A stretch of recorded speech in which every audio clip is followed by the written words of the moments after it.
Welcome everybody back to Hypothetical Elephant. Today's video we're going to be going in depth on the top 5 picks at Islands of Adventure at Universal in Orlando. Let's get hypothetical.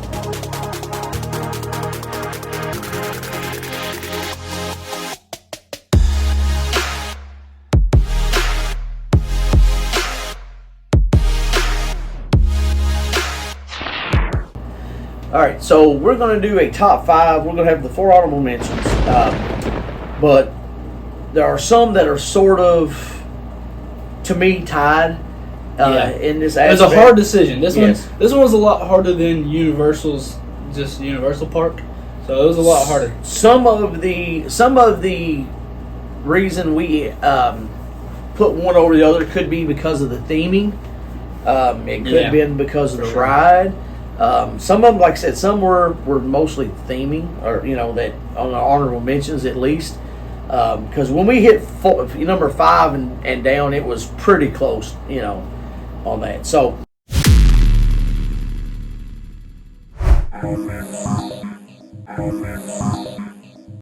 we're going to start out with number 5. But before we get there, I do want to explain. Our previous video was the top 5 at Universal. Universal is more themed towards smaller, I guess you could say, attractions, not so much for thrill, I guess you would say like roller coaster wise. So it's got more indoor attractions, 3D shows, that kind of deal. But Islands of Adventure in Orlando is more of the high speed thrill rides. So this is our favorite part. This is our favorite part. It's got a lot more just grit to it. So this one was a lot harder to choose between. All right, so our number 5 ride, and a lot of it has to do with theming because it's sort of it's a really popular movie series right now, and it has been for a long time. It's Jurassic Park River Adventure. This ride, when you first start, it takes you through like you're going through a little, river adventure, and it's showing you some animatronics. Animatronics could be updated, but then it gets into the, a siren going off, and you're being attacked by raptors and T-Rex, massive dinosaurs everywhere. And then it takes you in, and you go through pretty the good end drop. of it is a big drop with a lot of splash. You do get wet.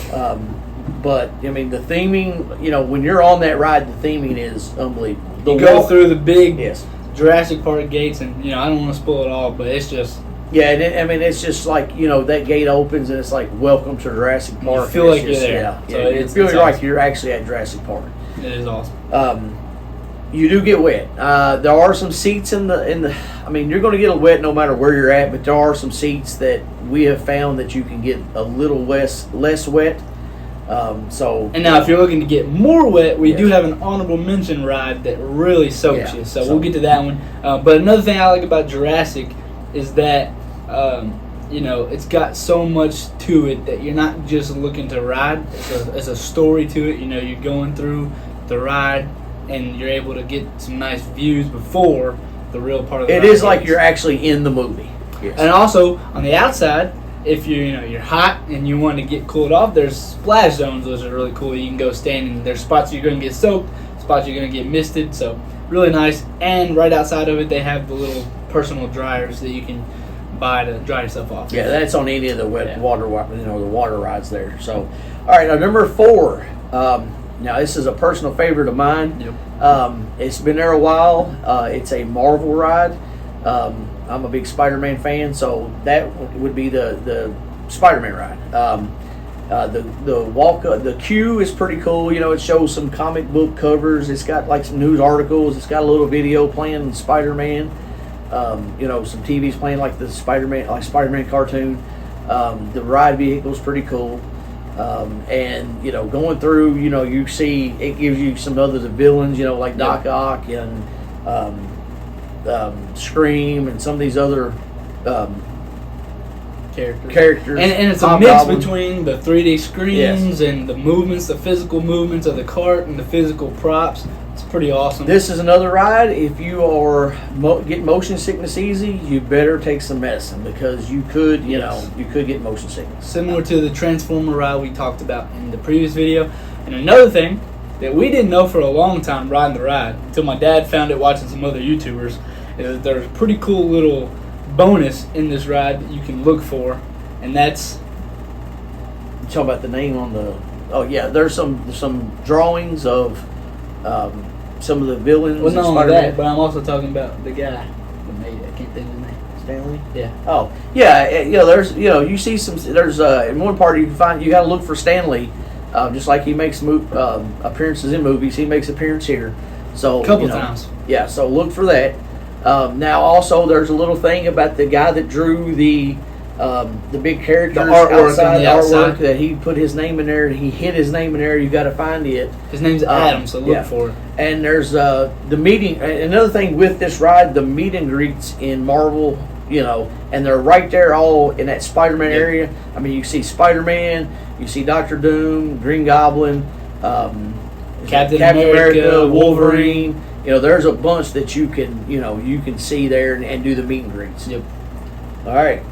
Number 3 is the Incredible Hulk. So this ride has always been a favorite of ours. When I was younger, when we first started going to the park, I was scared to death to ride it because it was the biggest thing there at the time. And it just has that first shoot that is just crazy. I think you go from 0 to 40 or 50, I believe. No, I mean, I'd have to look it up. I don't know the exact, but you go super fast, super quick, and then you go through some flips and stuff. But really awesome to get your picture at the end. And just the theme's awesome. You go through a cool queue line and get to see a lot of good stuff. So awesome. Number 2. Well, hold on. I'm going to add on to the Hulk. The Hulk has a big statue of the Hulk holding one of the ride vehicles. That's a good opportunity for a picture. Yep. My grandson, he loves the Hulk and Spider-Man. So this was one of those that, we got him a picture of the Hulk there. There's some other rides in that little area too, other than the Hulk and Spider-Man. But there's a Storm Force. It's just more of a teacup kind of thing. But the Hulk, definitely is. Now it is a little rough. And then another one that if you get motion sickness, you definitely want to take some motion sickness medicine. So. But before we go on to the next one, what I really like and enjoy about Islands of Adventure that you don't necessarily get in Universal's side of the park is each area that you go into is basically its own little world. So you go into the Marvel Studios and you have all the comic book and superhero characters and villains and whatever. And then you go into Jurassic Park and it's the whole section is Jurassic Park. You got dinosaurs everywhere, good photo opportunities. All the way around to the Harry Potter world. It's a big, huge Harry Potter world. You feel like you're there. So really cool. You feel like you're in the magic at Islands of Adventure, and it's awesome. But number 2 is inside the Harry Potter world, and I don't know as much about it. Wizarding World of Harry Potter. Wizarding World of Harry Potter. I don't know as much about it, so I'm going to let him explain more of it. But I did get to ride it once at nighttime, and it's super awesome. But it is Hagrid's.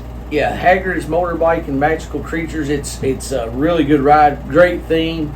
The ride for at least a couple years when it first opened was probably the best ride in the park until our number one. So, but it does have some great theming.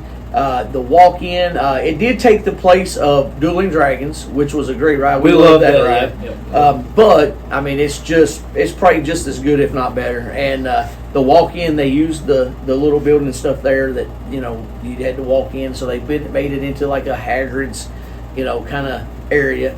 But it's just a great ride. I mean, now it will. I'm just going to tell you, there is no express passes for this ride, and it is a long wait most of the time. On this ride though, so you're on a motorcycle, Hagrid's motorcycle, and a cart. You either and a motorcycle cart. or a cart. And so if you sit in the cart, you don't get as much whiplash, I guess I could say. So it's a little, I guess, safer route if you're not into all of that. But if you ride on the motorcycle itself, you sit a little higher, and it whips you everywhere. So you hold on to the handlebars or whatever you can hold on to, really. But when I rode it, I rode on the motorcycle, and I felt like I was gonna fall off. But it's just that's how intense it felt. Yeah. So it was awesome. There's a cool drop.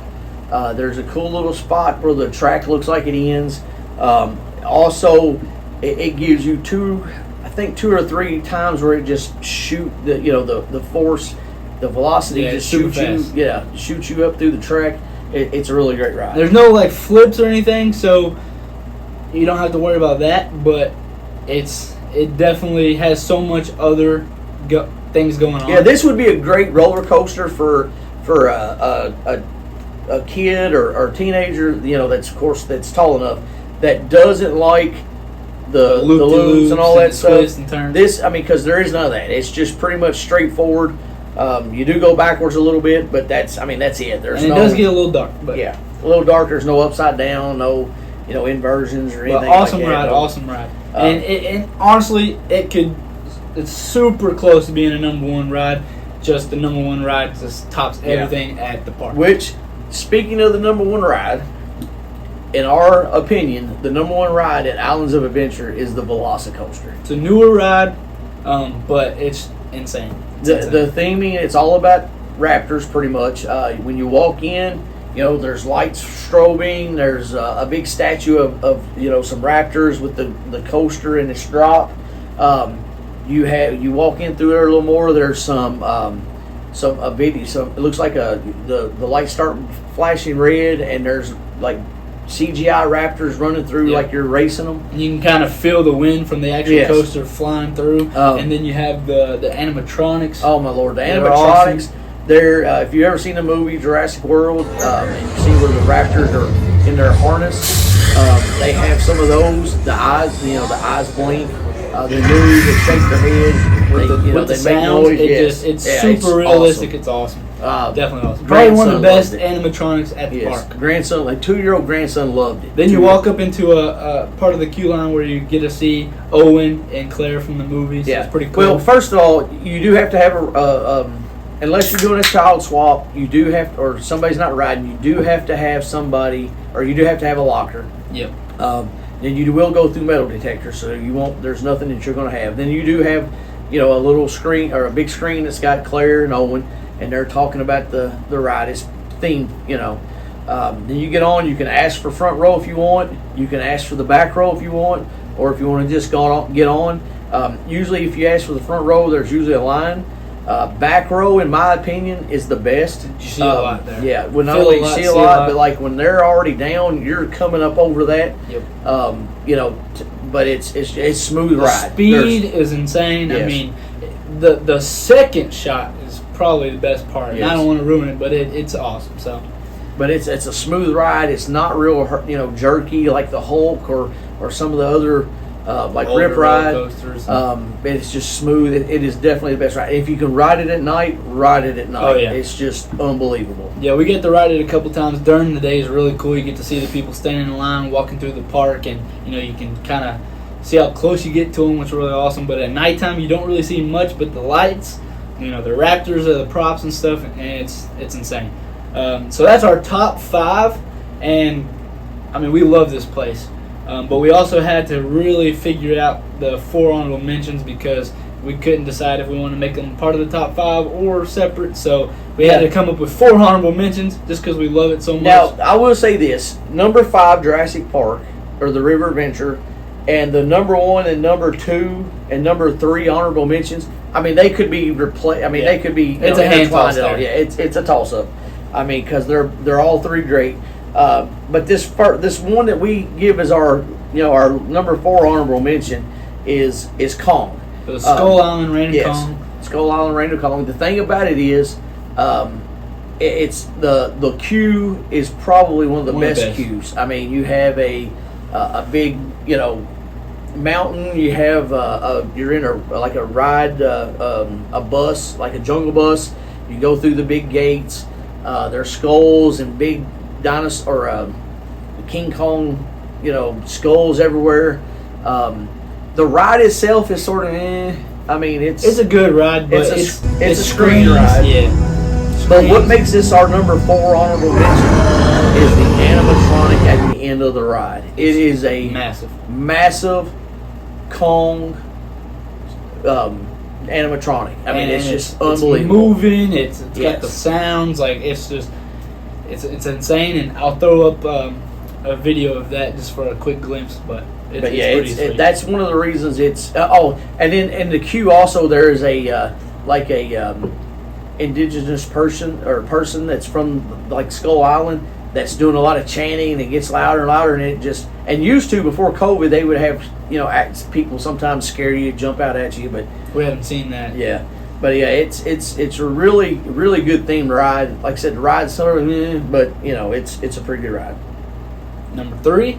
It would be Popeyes and Bluto's Bilge Rat Barges. And this ride, you will get wet. It's like a little raft. You sit on it with, I don't know the exact amount of people, but quite a few people. It can fit basically your whole group most of the time, unless you're in a huge group. But you put all your stuff in a little table, keeps your stuff from getting wet. I don't know how, because you get soaked on the ride. Got a bunch of dips and pulls you up a hill. I mean, it throws you against the side, so you're getting splashed everywhere. You're going to get soaked. So Yep. if you got stuff in your pockets, you're better off to put them in the little pouch. Now, I will give you a little tip for this that we use. A lot of people buy, if you got your phone, a lot of people buy the phone cases, waterproof phone cases. They're $10 to $20 a piece. You get them on Amazon. We use Ziploc bags. It works just as good. Saves you can you a lot put of your money. put your wallet in it. You can put your phone in it. Wrap it up, put it in there, and it stays, you know, dry. So I mean, and it, like I said, you can get the Ziplocs. You can get 50 of them for $3, $4. So instead of paying $10 to $20 for one of those phone cases, you can buy the whole big family. money saver there for sure. Yeah. Number 2, and like we said, 1, 2, and 3 could easily be intertwined. And this one here is a great ride, but I think it's time for retheming. Yeah, I think the whole park with the Popeyes and this one here probably needs to be rethemed because it's sort of an older, you know, more for the older people. So number 2 is Ripsaw Falls, and it is one of those rides like Jurassic where you're on this little cart that's going through the water. It's a log. A log. Yeah, you're in a log, and you're going through the water. I think what seats 4 or 5? 5 4 or 5. I believe 5 maybe. And you're going through the water. You know, just kind of enjoying a little tour of the characters, and then you go down a little hill, and then you have a big splash at the end. So, really cool ride. You get super wet. I mean, you get more soaked than you do on almost any other ride except for Popeye. Popeyes is definitely going to get you a lot more wet than that. But Ripsaw is awesome. And I will say this is one of the reasons I say that it needs update. Even Popeyes. I mean, you know, it's in that cartoon comic, you know, like what you would, you know, seen in your newspaper. Like Ripsaw's is like Rocky and Bullwinkle themed. Which, I don't even know who that is. I mean, so you know, your younger kids don't know who these people are. The Popeyes and Bluto still. I mean, a lot of kids know who they are, but you just don't see that stuff anymore. I tell you what, this is just a funny piece to put in here, but I could see it being a pretty cool thing that my fiance said that what they should do is retheme the Ripsaw ride as Cat in the Hat, because I don't know if you've ever seen the live action Cat in the Hat movie, but when they ride on Mrs. Kwan down the little river, it would be perfect. It fits the ride. We think it's just a funny little thing that could be a cool, I don't know, retheme, but yeah, just something we thought's funny. I think that whole little section needs to be rethemed. Yeah, it's considered Toon Lagoon, and I mean, there's a lot of play areas and water places and stores with like Betty Boop and stuff like that. And nobody really knows who they are anymore for the generations coming up. So maybe time to retheme that. You know, area. they retheme place. You know, like in Universal, they rethemed Jimmy Neutron to the Minions. So, you know, I mean, and Back to the Future to Simpsons. So, you know, even Simpsons is maybe a little outdated now. Still running on TV, but maybe a little outdated now. So, some things that they could retheme and maybe get more connection. All right. Our number one honorable mention, and I will say this, if you are claustrophobic, it is a very bad ride for anybody claustrophobic. Don't watch any of the videos on YouTube where it gets stuck, because it makes you even more claustrophobic. Just gonna tell you. I mean, I'm usually pretty claustrophobic on some things, but this one really makes me claustrophobic because you're in a ride that has walls beside you. Basically side to side. Yeah, and it comes down and you're arm to arm with the person. And you got a wall here, so it's sort not of moving, you're it's closed tight. in. You're, you know. And so you do a lot of like up and down and I mean, it's a cool ride. Don't get me wrong. It's pretty much, you know, Harry Potter. You know, it starts out with them doing Quidditch, and the Dementors come in. Yep. The theming is really cool. When you awesome. walk through the castle, it's cool. Yep. I mean, you have You the literally- talking pictures. You get a feel of every bit of Harry Potter inside that ride. Like You you're feel- in Hogwarts. You feel like you've seen every bit of whatever Harry Potter could offer in that one little area. It's awesome. You get the castle, you get the ride. It has a piece of almost all the movies in it, basically. Yeah, it has it starts out as a screen, but then it moves around and you have some props that are, like the big spider. You The have mentors are spitting Yeah. smoke at you. Um, It's awesome. just different things. But if you are claustrophobic, it will mess with you pretty bad. But like I said, it is a good ride. I've rode it a few times. I usually pass it up now because I am claustrophobic. But it is a beautiful ride. For the longest time, before Gringotts came in and Hagrid's came in, it was the big ride of that section of the park. People were coming in from Universal's side with Gringotts over to this just to ride the Forbidden Journey. The people that were in Islands were, lining up to ride Forbidden Journey. So that was the ride of the Harry Potter Wizarding World of Harry Potter for the longest time until they added the other two rides. So great ride, awesome honorable mentions there. That's about all that I have for those. But we do have one more bonus. And we're going to add this in because it's one of those things that helps you get from one. If you have a park-to-park ticket, Yep. it helps you get from one park to the other. And it's not necessarily a ride in itself, but it does have a couple screen things that go on as you're riding it. But it is the Hogwarts train. It will get you from Universal Studios. Now this is for both parks. It'll get you from Universal to Islands and from Islands to Universal. Now different each way you go. One is like you're coming into Hogwarts. One is like you're leaving. Like you're on night. One of the things about it is when you're walking in and you do the, you have to go in and go to the train. It has a little area where you can video like you're walking through the wall, like Harry did when he first was going to Hogwarts. Yep. To get to platform 9 3/4. And it's got some luggage and stuff. It looks like they're getting ready to load up, but it is a cool little. It's a ride technically. Yep. It's not Basically, a thrill it's ride, an attraction in itself, but Yeah. it gets you from one part to the other. It's really cool. But like I said, if you got that park-to-park ticket, it's well worth riding. Yep. The ride it's sometimes here lately it has been a long wait unless you got express passes, but it is definitely worth riding. And that is a bonus. And we should have probably added that bonus to both this one and the Universal video. Sort of forgot about it, but But we definitely have a bunch of videos coming up to where we're going to give a lot more tips and tricks as we can think of them, as we find them out ourselves. Just whatever we can find, we're going to make a lot of videos for you. We actually have a few more coming up, so stay tuned for those. And not just Universal Orlando videos, we're going to have all kinds of top fives and everything we can think of, so stay tuned. We appreciate you watching. Please hit that like and subscribe button and ring that notification bell so you can keep up with these videos. Anything else you got to say? that's all I got. All right, see you later. See you.